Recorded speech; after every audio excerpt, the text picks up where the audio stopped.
Witamy serdecznie, wuja Rybor i pan Zdzisio Jurek. Dzisiaj w żabczanej czapeluszce z kiełbachą, jak zawsze, na stole. Dzisiaj chciałem wam coś opowiedzieć z cyklu o tych rybkach takich niepożądanych. Nie wiadomo skąd się one u nas wzięły. Coraz bardziej popularna staje się rybka trawianka. Rybka trawianka, tutaj jak możecie sobie zobaczyć w górę w prawym górnym rogu, możecie sobie ją zobaczyć. Oczywiście inne niechciane gatunki, takie jak sumin, babki, karpie, tołpygi i amury, to też są ryby inwazyjne. Znaczy, może inaczej, może to nie są ryby, które pierwotnie występowały w Polsce, ale sobie je sprowadziliśmy albo nam ktoś sprowadził. A te rybki też sobie sami sprowadziliśmy, albo ktoś je nam sprowadził, typu te sumik, typu trawianka, które są po prostu u nas gospodarczo nieopłacalne z żadnego punktu widzenia, nawet z punktu widzenia wędkarskiego. Tak, mowa tutaj jest o trawiance. Trawiankę mamy, tutaj przygotowałem wam obrazy o trawiance u góry. Tak wygląda trawianka. Co możemy powiedzieć? Jest to okoniokształtna ryba, tak jak możecie sobie popatrzeć. Ja tylko sobie tą mapę już wyłączę. Tutaj macie zdjęcie elegancko, jak ona wygląda. Specjalnie takie ujęcie dłoni, żebyście widzieli, do jakich rozmiarów dorasta. Do 25 cm. Może oczywiście zdarzyć się większy okaz, przekraczając te 25 centów.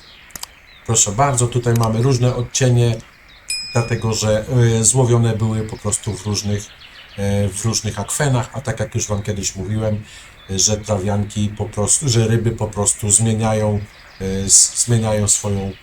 swoją barwę w zależności od występowania, w jakim środowisku występuje. I co mówi o tym, że jest to drapieżnik i oczywiście jest to niepożądany drapieżnik.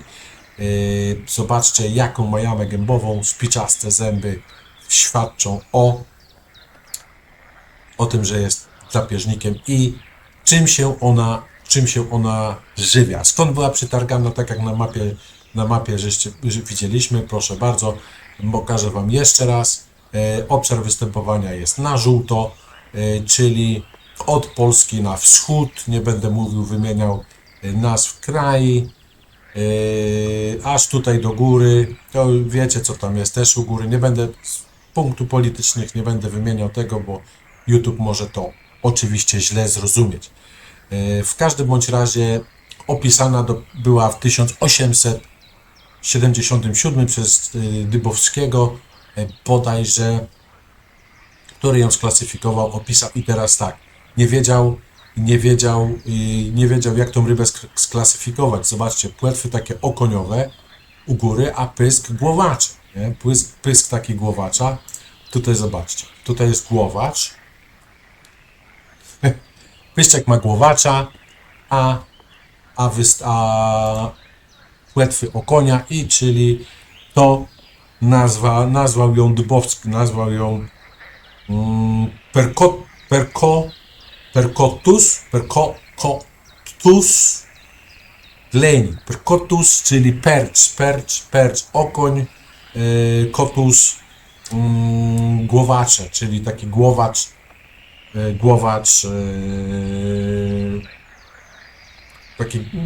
taki okoniowy głowacz. Wszyscy wiecie, jak okonie wyglądają. Nie będę mówił gdzie, widzieliście gdzie się występują, jak ciało tej ryby wygląda, jakie ma uzębienie też. Jedziemy szybko dalej. Gatunek ten preferuje wody wolno płynące, wody stojące, silnie zarośnięte, płytkie jeziora z dużą ilością osadów dennych, starorzecza, stawy, stare zbiorniki z tendencjami do wysychania i zamarzania do dna. Pamiętajcie, co czyni gatunek inwazyjnym? To, że potrafi przetrwać, tak samo jak karasie japońce.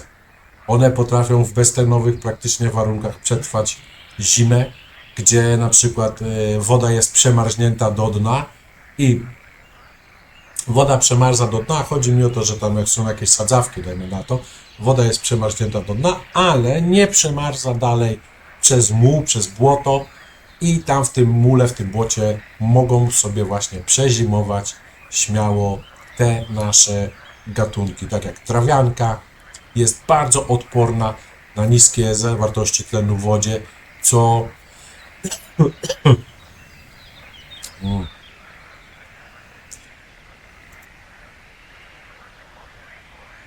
będę miał kaszel, bo od tygodnia zmagam się z jakąś tym z gardłem, coś mi jakiś wirus i cały czas jeszcze, a teraz jak będę mówił, no to troszkę będzie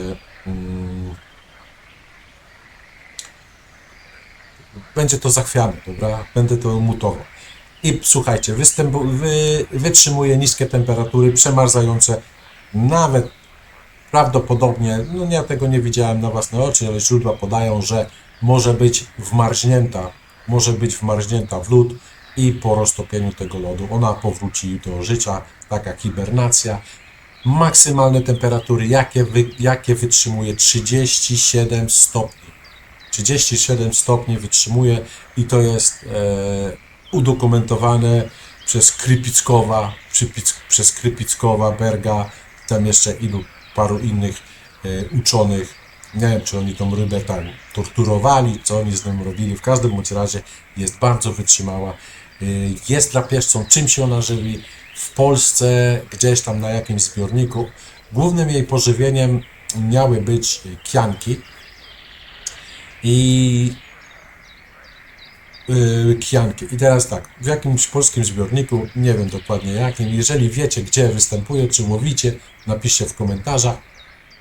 Wyżarła wszystkie kianki i po prostu zbiornik nie ma żab. Nie ma żab, bo te rybki zjadły wszystkie kianki. Jak możecie zauważyć, ogoń tutaj u góry jest taki zaokrąglony.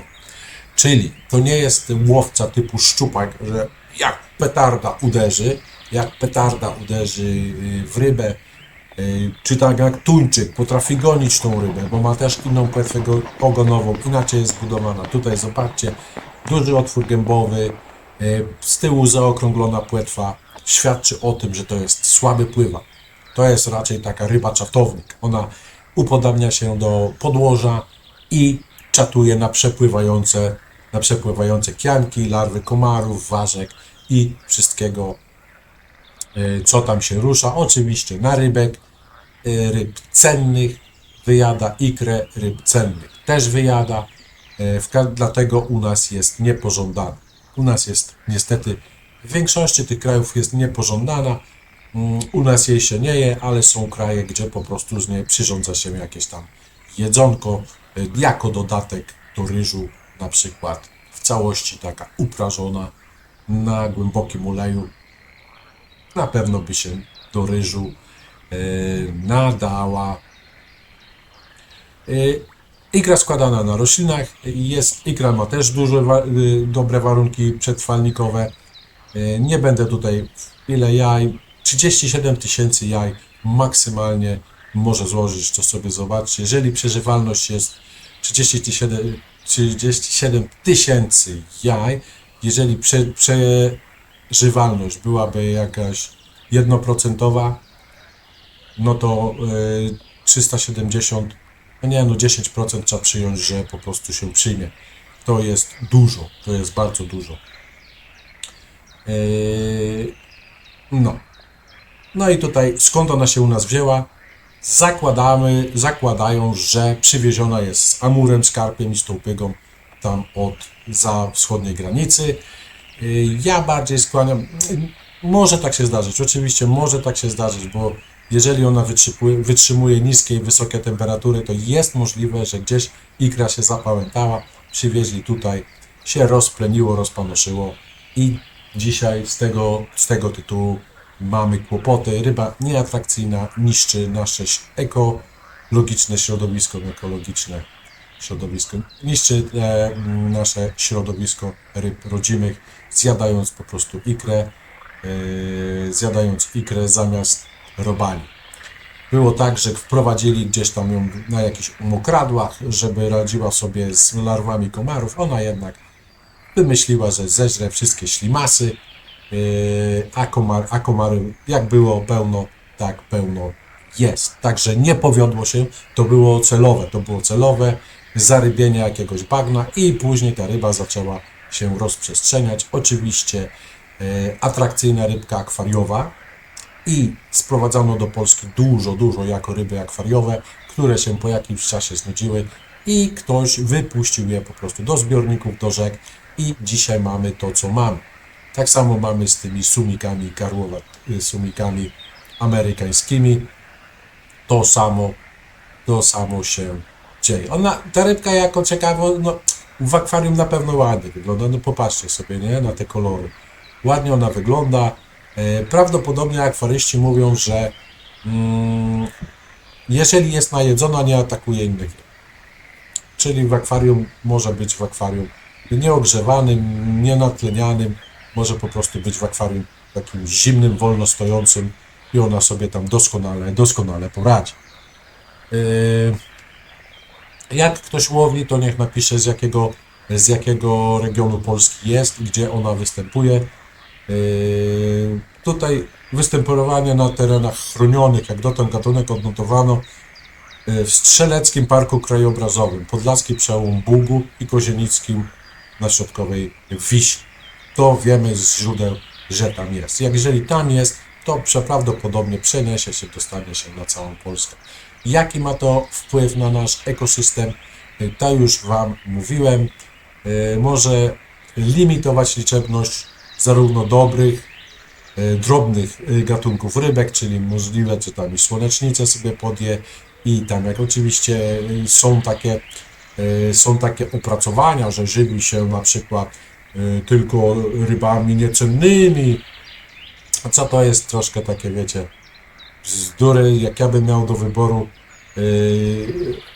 do wyboru na przykład jakąś zjeść sobie dobrego na przykład karpia, lina, to będę jadł ciernika, nie? No ryba też nie jest taka głupkowata, ryba nie myśli, ale swoje wie i o tym musicie pamiętać. No i tam, gdzie zaintrodukowano, bo tutaj cały czas napisał, że wpuszczono po prostu. I tam, gdzie zaintrodukowano, odnotowano spadek liczebności innych gatunków. No, a liczebność tego gatunku wzrosła. Zaraz wracam.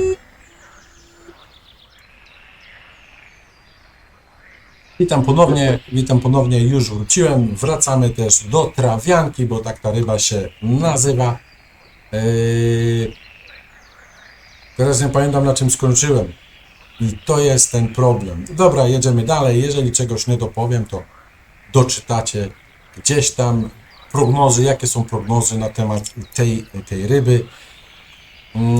Że jest ułatwione po prostu rozprzestrzenianie się, ponieważ cała Europa i gdzieś tam jest połączona jakimiś wodnymi kanałami i innymi rzeczami. Ja wiem z autopsji, że wędkarze zabierają dziwne ryby i wpuszczają do swoich stawków, a jak w ich stawkach zrobi im spustoszenie, wyciągają te ryby i szkoda im zabijać, to wyrzucają po prostu do rzeki. U nas ta ryba nie jest chroniona, tak samo jak niektóre babki też nie są chronione i po prostu trzeba tą rybę zjeść, zabrać albo zutylizować, wysłać do utylizacji, do sanepidu może, albo gdzieś tam. Oczywiście się śmieję, bo nie rozumiem słowa utylizacja ryby, co mam z tą rybą dokładnie zrobić. No i przez te swoje cechy takie jest duża ich przeżywalność, czyli masówka. Jeżeli będzie masówka, to jeżeli będą masowo się mnożyły, to po prostu nasze rodzime gatunki, które sobie mamy, na przykład karasie złociste, bo karaś złocisty jest naszym rodzimym gatunkiem, na przykład ukleje są naszym rodzimym gatunkiem, szczupak, stynka jest naszym rodzimym gatunkiem. Po prostu grozi im wyginięcie, jeżeli będzie bardzo intensywny wzrost tej małej rybki. Prawdopodobnie są kanibalami. Tutaj tak szukam, czy gdzieś tu coś jest o kanibalizmie, ale tutaj mamy, że w ciągu 10 lat opanują całą Polskę. No i to być nie wiadomo gdzie one już są. Ja nie wiem dokładnie gdzie one już są. Jest tylko pokazana na mapie Polski, że jest trochę na północy, pod wschodnią granicę, a w centralnej Polsce, znaczy na północy, no Pomorze i pod wschodnią granicę. Tak jest namalowane na mapie polskiej, że już tam występują. Zobaczymy, kiedy będą w Wielkopolsce. Może już są. Jak ktoś wie, to oczywiście piszcie. Także troszeczkę Wam przybliżyłem, jakie jest moje zdanie na temat tej ryby. No, jak dla mnie jako fascynata rybami, to ryba jest fajna. Jako wędkarz wkurzałbym się, jakbym sobie nie mógł połowić na czerwonego robaka albo na żywca na przykład, tak? Na żywca będą Ci brały, na czerwonego robaka. Może być tak, że łowisz gdzieś i parę takich wrzucisz zanętę i teraz staną przy zanęcie, tak? Położą się przy zanęcie, bo zobaczą, że tam się gromadzą małe rybki i będą przy tej zanęcie i żadna inna ryba do tej zanęty już nie podejdzie. Ja to wiem, bo widziałem nagrania z podwodnych kamer, jak na przykład stado krąpi potrafi odstraszyć duże leszcze, karpie. Po prostu stado krąpi stanie przy zanęcie i do tej zanęty już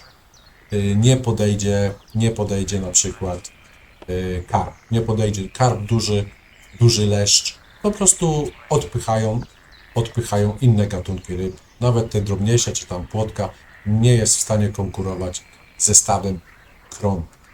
No, także pamiętajcie, że jak na dużą rybę zanęćcie kukurydzą, nie musicie kupować jakichś dziwnych pulek, jakichś smakowych kukurydz, wilczy kieł, czy wilczy ząb, jak ona się tam nazywa, ta kukurydza, namoczyć, 24 godziny namoczyć, nie musicie dodawać żadnych tam preparatów, cudów, słodzików.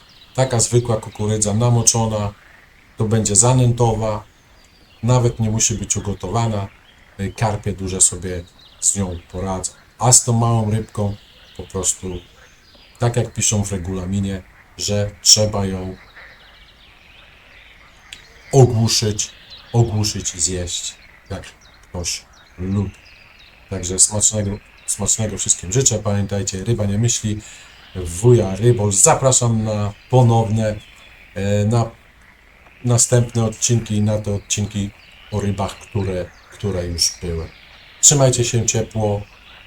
Pamiętajcie, ryba nie myśli, ale swoje wie. Do zobaczenia w następnych filmikach. Hej!